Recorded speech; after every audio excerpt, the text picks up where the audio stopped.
Two of India's top pole vaulters were on their way back home, but at the Panvel station, they were asked to deboard along with the stuff that they were carrying. Why is that? I'll tell you in just a bit. I'm talking about Dev Kumar Meena and Kuldeep Yadav, two of India's top pole vaulters. In fact, Dev holds the national record in pole vaulting.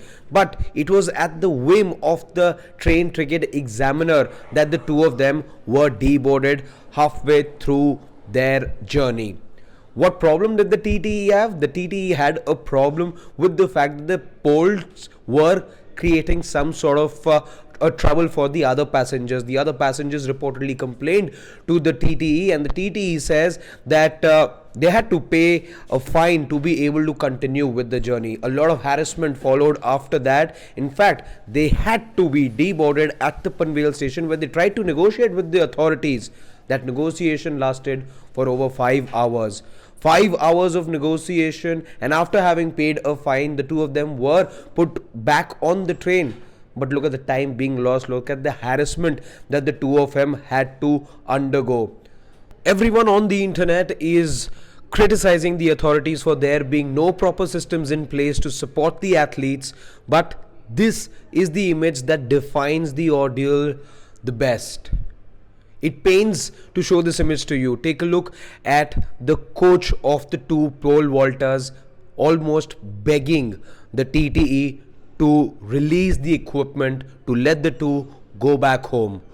For a pole vaulter, their equipment would mean the world to them. In fact, Dave says that one pole cost them about 2 lakh rupees, and it's everything for them. They've done a lot to be able to put together that kind of money and be able to pursue the sport.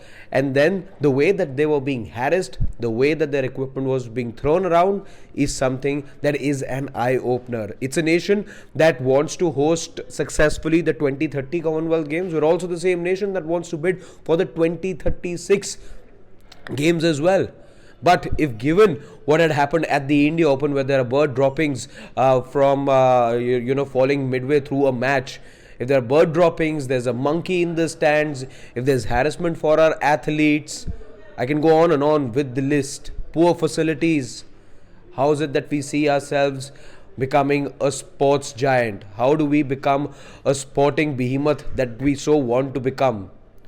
Food for thought for those who run the sport, and food for thought for those who want to take this sport to these great heights, because at the moment indications aren't there.